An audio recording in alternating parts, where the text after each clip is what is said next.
الحمد لله الذي أنزل على عبده الكتاب ولم يجعل له عوجا.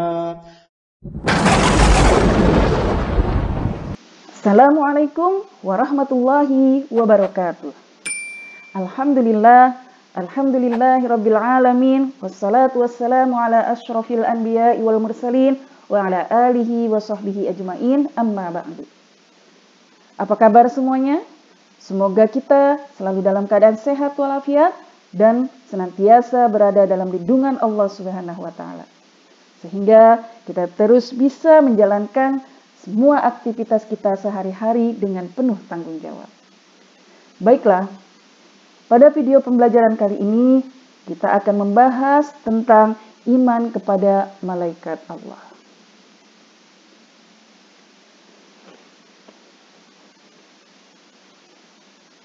Kompetensi dasar yang harus dikuasai setelah kita mempelajari materi ini itu ada 4. Yang pertama adalah meyakini keberadaan malaikat-malaikat Allah. Yang kedua, menunjukkan sikap disiplin, jujur, dan tanggung jawab sebagai implementasi beriman kepada malaikat-malaikat Allah. Yang ketiga, menganalisis makna beriman kepada malaikat-malaikat Allah. Dan yang keempat adalah menyajikan hubungan antara beriman kepada malaikat-malaikat Allah dengan perilaku teliti, disiplin, dan waspada. Baiklah anak-anakku, peta konsep yang akan kita pelajari pada hari ini adalah yang pertama, kita akan mencoba memahami makna beriman kepada malaikat.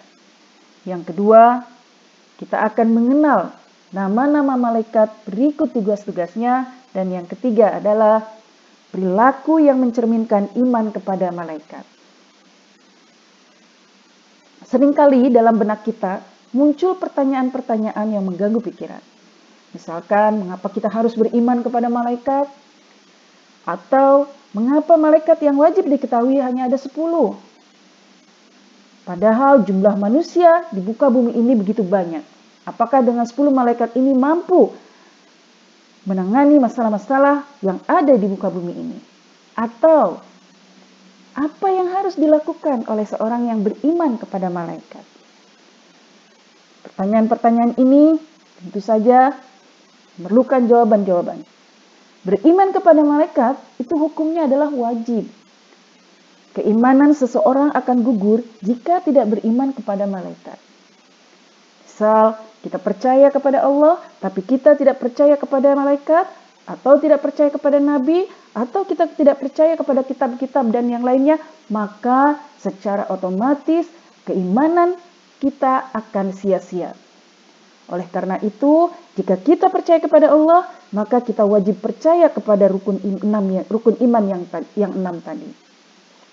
Kemudian, mengapa hanya 10 malaikat yang wajib kita ketahui? Karena bahwasanya Allah itu menciptakan malaikat begitu banyak. Tetapi di dalam Al-Quran yang disebutkan itu hanya 10 nama. Sehingga yang wajib diketahui itu hanya 10 nama-nama tersebut. Dan yang ketiga, orang yang beriman kepada malaikat harus membuktikan sebagai wujud keimanannya. Melalui apa? Melalui sikap yang sehari-hari dia tunjukkan. Selalu berhati-hati dalam berperilaku, tidak berani berbuat maksiat, atau hal-hal buruk lain yang merugikan orang lain. Coba amati gambar berikut. Yang pertama adalah gambar di mana seseorang yang berkendaraan sedang melanggar peraturan lalu lintas. Dan ini adalah perilaku yang buruk, karena merasa tidak ada yang melihat. Yang kedua adalah gambar 2 orang yang sedang melakukan praktik suap. Nah, ini juga termasuk perbuatan yang tidak mencerminkan kepada iman kepada malaikat. Dan yang ketiga, seseorang yang sedang mencuri atau mengambil hak orang lain. Apakah semua perbuatan ini tidak ada yang melihat? Tentu saja, itu keliru. Karena malaikat selalu mengawasi kita dengan seksama. Sehingga apapun yang kita lakukan itu akan tertulis dengan teliti. sebelum kita melanjut lebih jauh tentang iman kepada malaikat, maka kita harus pahami dulu pengertian iman kepada malaikat. Baik, apa itu yang dimaksud dengan iman? Iman secara bahasa adalah percaya atau yakin. Sedangkan secara istilah, keyakinan yang diucapkan dengan lisan, diyakini dalam hati dan dibuktikan dengan perbuatan. Jadi, kalau kita mengaku beriman, itu tidak cukup hanya bilang kita beriman, tetapi perlu diyakini dalam hati dan ditunjukkan dengan perbuatan yang kita lakukan sehari-hari. Sedangkan malaikat itu sendiri apa? Malaikat sendiri itu adalah bermakna dari kata malaka, yang artinya utusan Allah. Malaikat, makhluk gaib yang diciptakan Allah dari cahaya, sebagai utusan yang selalu taat dan patuh serta tidak pernah melanggar perintah Allah. Nah, itulah pengertian iman dan pengertian malaikat. Jadi, beriman kepada malaikat berarti mempercayai dan meyakini bahwa Allah telah menciptakan malaikat untuk melaksanakan tugas tertentu dari Allah Subhanahu wa Ta'ala. Selanjutnya adalah hukum beriman kepada malaikat, yaitu fardu ain. Artinya melekat pada diri pribadi. Dalilnya terdapat dalam surat Al-Baqarah ayat 285. A'udzu billahi minasyaitonir rajim. Bismillahirrahmanirrahim. Amanar rasulu bima unzila ilaihi mir rabbih wal mu'minun. Kullun amana billahi wa malaikatihi wa kutubihi wa rusulihi. La nufarriqu baina ahadin mir rusulihi. Wa qalu sami'na wa ata'na. Ghufranaka rabbana wa ilaikal masir. Al-ayah. Yang artinya Rasul telah beriman kepada Al-Quran yang diturunkan kepadanya dari Tuhannya. Demikian pula orang-orang yang beriman. Semuanya beriman kepada Allah, kepada malaikat-malaikatnya, kitab-kitabnya, dan rasul-rasulnya. Mereka mengatakan, kami tidak membedakan antara seseorang pun dengan yang lain dari rasul-rasulnya. Dan mereka mengatakan, kami dengar dan kami taat. Mereka berdoa, ampunilah kami ya Tuhan kami, dan Engkaulah tempat kami kembali. Inilah dalil yang menunjukkan bahwa beriman kepada malaikat adalah salah satu fardu ain bagi tiap muslim. Perbedaan malaikat, jin, dan manusia. Coba kalian perhatikan perbedaan antara malaikat, jin, dan manusia. Malaikat adalah makhluk gaib, begitu juga dengan jin. Tetapi manusia adalah makhluk nyata. Malaikat selalu taat kepada Allah, jin selalu durhaka kepada Allah. Sedangkan manusia ada yang taat dan ada yang durhaka. Malaikat tidak mempunyai nafsu, tapi jin dan manusia mempunyai nafsu. Malaikat tidak berjenis kelamin, jin dan manusia berjenis kelamin. Malaikat tidak makan, tidak minum, tidak kawin, dan tidak tidur. Tetapi jin dan manusia makan, minum, kawin, dan tidur. Malaikat memiliki akal dan pikiran yang statis. Jin memiliki akal dan pikiran. Manusia memiliki akal pikiran yang bersifat dinamis. Inilah perbedaan antara malaikat, jin, dan manusia. Nama-nama malaikat yang wajib kita ketahui itu ada 10. Yang pertama adalah malaikat Jibril. Yang kedua adalah malaikat Mikail. Yang ketiga adalah malaikat Israfil. Yang keempat adalah malaikat Ijrail. Yang kelima adalah malaikat Munkar. Yang keenam adalah malaikat Nakir. Yang ketujuh adalah malaikat Raqib. Yang kedelapan adalah malaikat Atid. Yang kesembilan adalah malaikat Malik, dan yang ke-10 adalah malaikat Ridwan.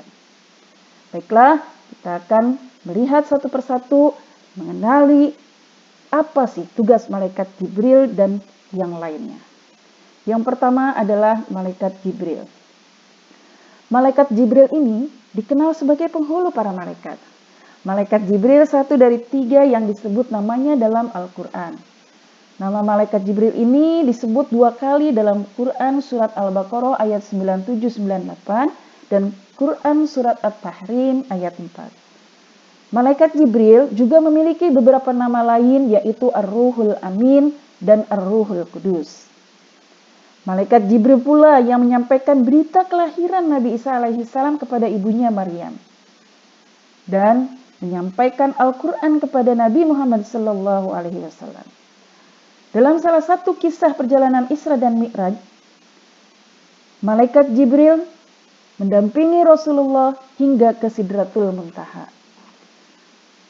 Berarti tugas Malaikat Jibril adalah menyampaikan wahyu dari Allah Subhanahu wa Ta'ala kepada para nabi dan rasulnya. Yang kedua adalah Malaikat Mikail. Coba kalian perhatikan gambar di atas. Bagaimana hujan turun. Setelah hujan turun, maka tumbuh bermacam-macam pepohonan, bermacam-macam tumbuhan diperuntukkan pada manusia dan makhluk Allah yang lainnya. Malaikat Mikail bertugas mengatur hujan, menurunkan hujan, membagi rezeki kepada manusia dan seluruh makhluk Allah yang lainnya. Itu artinya tugas malaikat Mikail adalah mengatur urusan makhluk Allah Subhanahu wa Ta'ala, termasuk urusan rizki. Yang ketiga adalah malaikat Israfil. Pada hari kiamat, itu malaikat Israfil akan turun ke bumi dan berdiri di atas batu suci di Yerusalem. Tiupan pertama akan menghancurkan dunia beserta isinya. Kemudian tiupan yang kedua akan mematikan para malaikat. Dan tiupan yang ketiga itu akan membangkitkan orang-orang yang telah mati dan mengumpulkan mereka di padang mahsyar. Bagaimana peristiwa hari kiamat begitu dahsyatnya seperti yang digambarkan dalam surat Al-Qari'ah.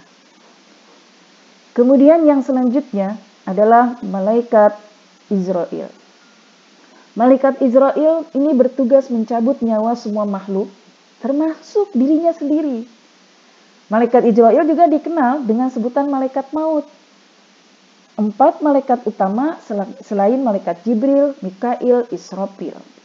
Jadi ada 4 malaikat utama, Jibril, Mikail, Israfil, dan Israel. Intinya, tugas malaikat Israel adalah mencabut nyawa semua makhluk yang ada di muka bumi. Yang selanjutnya adalah malaikat Munkar dan Nakir. Malaikat Munkar dan Nakir bertugas menanyakan dan menguji iman seseorang di alam kubur. Kapan dilakukannya? Diawali ketika pengantar jenazah meninggalkan makam 40 langkah. Pada saat itulah malaikat Munkar dan Nakir datang menanyakan dan menguji iman seseorang yang sudah meninggal di alam kubur. Kemudian yang selanjutnya adalah malaikat Raqib. Rasulullah pernah bersabda, sesungguhnya Allah telah menugaskan 2 malaikat untuk menulis segala apa yang dilakukan dan dituturkan oleh seorang hambanya. Satu di sebelah kanannya dan satunya lagi di sebelah kirinya. Tugas malaikat Raqib ini mencatat segala amal kebaikan manusia. Sedangkan malaikat Atid adalah malaikat yang bertugas mencatat amal buruk manusia.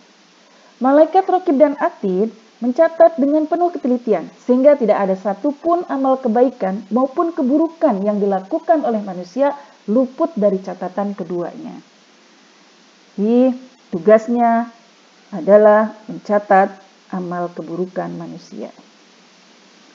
Yang berikutnya adalah malaikat Malik. Malaikat Malik adalah malaikat yang memimpin para malaikat yang bertugas di neraka. Dalam surat Al-Mudatsir ayat 30 dijelaskan dan dipertegas oleh Allah dalam firman-Nya, di atasnya ada 19 malaikat penjaga. Itu artinya ketika malaikat Malik yang mempunyai tugas sebagai penjaga pintu neraka dibantu oleh 19 malaikat-malaikat yang lainnya. Kemudian yang terakhir adalah malaikat Ridwan. Malaikat Ridwan bertugas mengawasi dan menjaga pintu surga, serta menyambut semua hamba Allah dengan sangat ramah dan mempersilahkan orang-orang yang akan masuk ke dalamnya.